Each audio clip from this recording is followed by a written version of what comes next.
The key to getting more corporate contracts is about creating visibility and being the person who looks like they already do this type of work.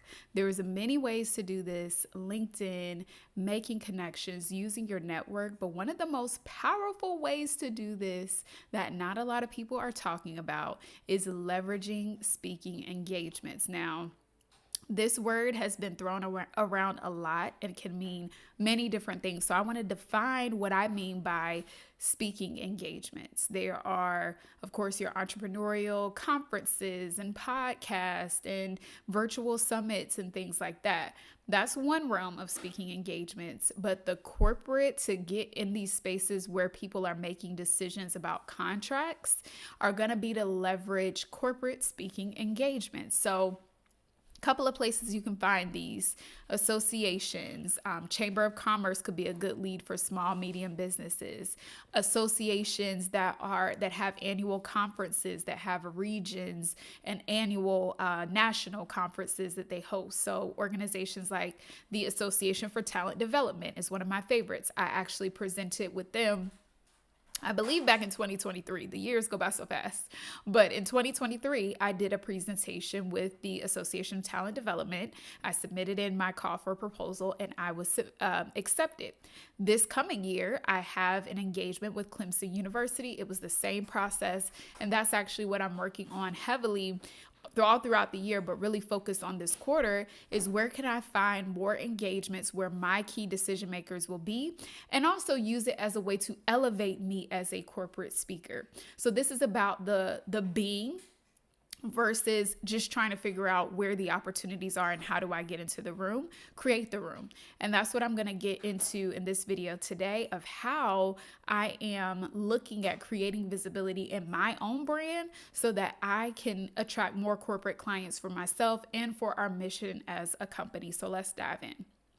If you're new here, my name is Kirsten Allen. I work with business owners who desire to take their expertise and turn it into corporate contracts, whether that be doing workshops or partnerships, keynote talks, all of those sorts of things all relate to the corporate realm. And my vision is to help 1,000 experts and business owners create a collective $1 billion in corporate contract revenue into their businesses using what they already do and teach today. So if you're on for that journey and on for that ride, then lean in, go ahead and click subscribe on this video so that you can see all the things that I've done thus far on this channel, but also stay tuned to other topics that we are going to be doing around this and ensuring that we hit that goal. So come on the journey with me.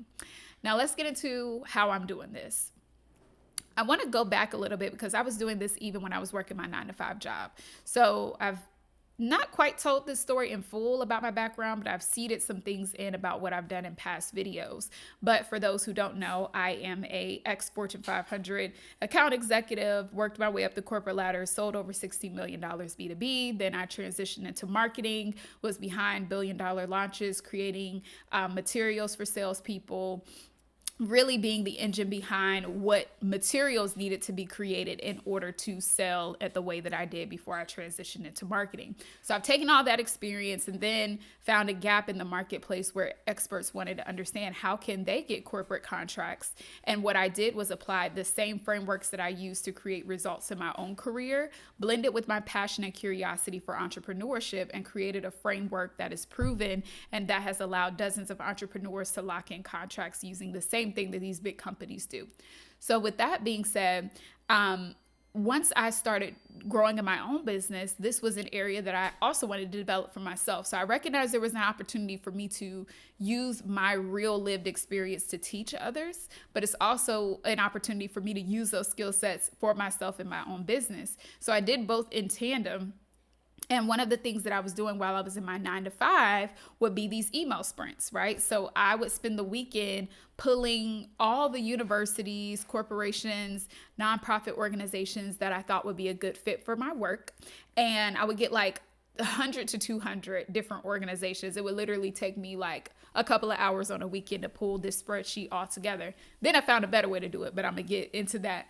And I would get the contact information for those who made decisions in those areas. And then what I would do is during the week, I would schedule 25 emails to go out like 9 a.m.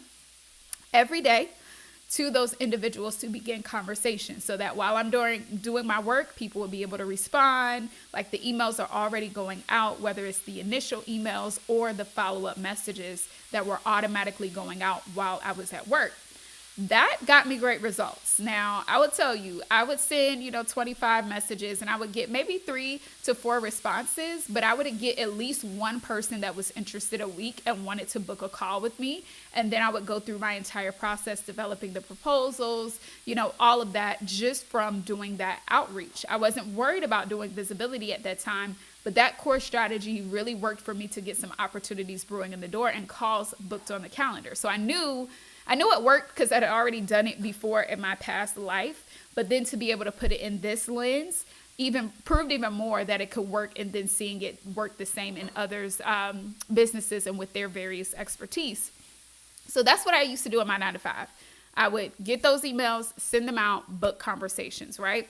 Now, moving into leaving my 9-to-5 and going full force into business, I started to see an opportunity where I could create more visibility. So if you're a person that's working your 9-to-5, you may need to do more of a behind the scenes, like I was doing when I worked my career, because, we don't want to raise any red flags or create any distractions, I should say, from what your main priority is, which is your role. So doing those things, outside of work hours, utilizing my time on the weekends and all of that kept everything very clear and concise. As I was transitioning out, like I said, the visibility piece was a new opportunity for me to help supercharge. So the email strategy, it works, right? But as you can see with the numbers, it takes volume. Now with the visibility, you can actually circumvent some of that volume by making real connections in the room. And that's, again, what I'm getting back to focusing on moving into this new year.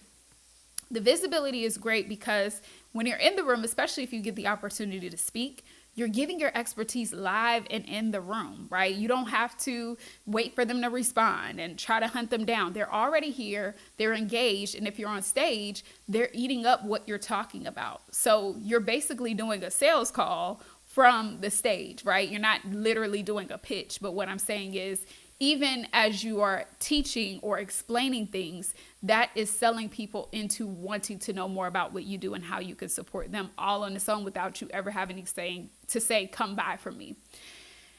It's giving you a true advantage in the space to be able to move opportunities quicker because you can discuss opportunities right there in the room. You can schedule time to talk right there. And instead of a phantom email of someone I never met before coming across my inbox, all of a sudden it's a calendar invite from someone I had a great conversation with. I already have that know. And perhaps that like and trust, depending on how long the event was and what the interaction was like after you got off stage, you could have already developed those things very quickly versus what it may take to develop in the email strategy or even on LinkedIn, which is another one of the platforms that I use in this entire framework. So where do you find these opportunities? I talked about associations, conferences. I'm always on the hunt for call for speakers events, anything that aligns with my ideal audience. Because let me call that out. Because when I teach this, okay, we're back, phone down. When I teach this, it's important to make a distinction between what type of events I am talking about, because you have your entrepreneurial events. When I teach this, a lot of times people think that that's the opportunities to go for, and they miss that there's these whole opportunities of corporate speaking engagements, which is exactly where you need to be in order to turn opportunities into contracts. And so one of the things that I share is a way to analyze whether this event is a good fit for that particular objective. The first thing is this where my ideal client already hangs out? I gave an example of the Association of Talent Development is one that I really love. Society for Human Resources Management. This is all for people who teach soft skills, professional development, leadership development. Those are the areas that most of us who do coaching, consulting, training, we're somewhere in that bucket, right? So human resource associations and conferences are the greatest places to be in order to get those contract opportunities in the door. Remember I said you're basically going there, you're having the conversation in the room. It's like having a sales call. You're already moving past some of those stages. So that's the first credibility or first marker to see, is this a good event for me? Is my ideal client the person that they're marketing this event to? Not And this is another one that I see a lot of people go to, like supplier diversity showcases or vendor showcases. Those have a place. Those are great. But this strategy I'm talking about, supercharging, is the events that are created for your ideal corporate decision maker. So when you look at the language, when you look at the type of people that are there, it needs to be representative of that particular audience, okay? The second thing that I look at is proximity. So if you just go, especially if you're speaking, if you're going to the event, you're off stage and you go home type of thing, that's great. However, the cherry on top is being able to really get immersed in the event, have networking time, have the ability to be able to speak to these people and have those conversations. That is ideally what type of situation you would want to be in, whether you're attending or you're doing this strategy that we're talking about and being a speaker in a breakout or keynote or whatever the case may be. Make sure that you can be in the room. Make sure that you can have some conversations, whether it's at the end of your talk or throughout the entire event if it's multi-day. So that's the second marker of why I would deem this as a good event to go to. The third one is size, and that can be relative. Because yes, hypothetically, you can be in a room of 10 decision makers. It could be really intimate. Maybe you're giving a keynote and that could be amazing, right? But again, you would have to know that in order for that to be valuable to you. What would be more valuable is looking at what are some of the, not huge, you don't have to be a 1,000, 10,000 person event, but are there enough people? Is there going to be enough touch points for you to be able to move the objective forward? So in my case, the one for the Association of Talent Development, it was great. However, I think my breakout had maybe about 10 people there or so. And there were some people that left their contact information, and, some people weren't necessarily a good fit in terms of decision making.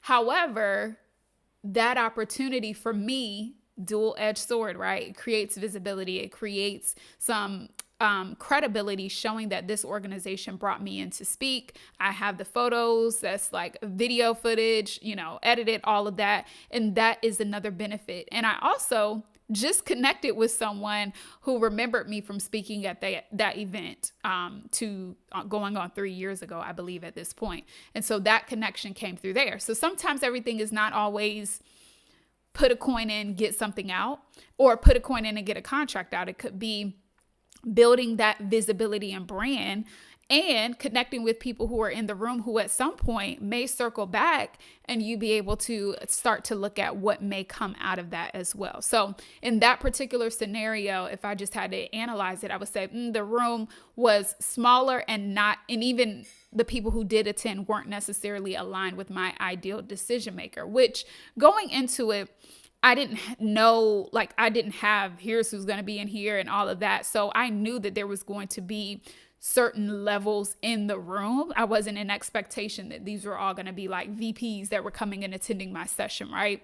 Really at that time, it was about creating visibility, and it was about the networking that was happening in the room more than my particular breakout session. So you see, you got to be able to be strategic. You got to be like Denzel. I'm leaving here with something, and being open to whatever that something is going to be, because it's going to be multiple opportunities in the room.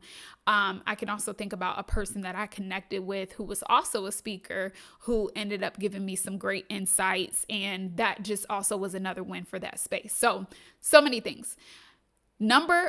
Size of the group is going to be that last piece that you want to look at, and ensuring that you have opportunities to be able to talk, like what level are these people are going to be at?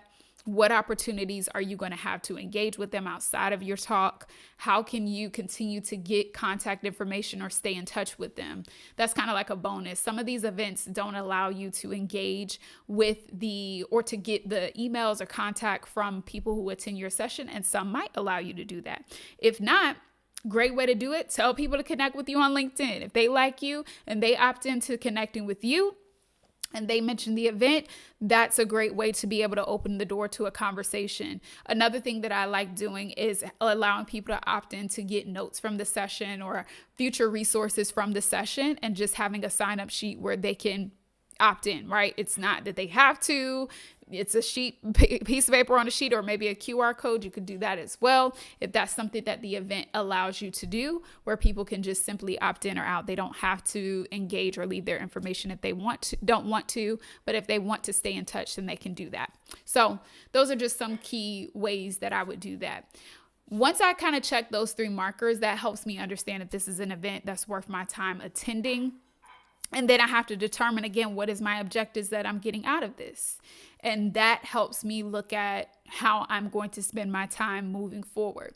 For many of us, in the beginning phases, if you're looking to move into a particular space and be known for a certain thing and you want to get visibility around it, it's going to be about name. It's going to be about credibility, putting your name out there. It's going to be about logos. It's going to be about, yes, I want this to turn into opportunities, but in the beginning, I'm trying to figure out what spaces do I need to be getting into that are recognizable, that I can add to my brand, that I could showcase on LinkedIn, that I can mention in my emails. Hey, I just had an amazing engagement with X, Y, and Z organization. Here's what we covered. Like that.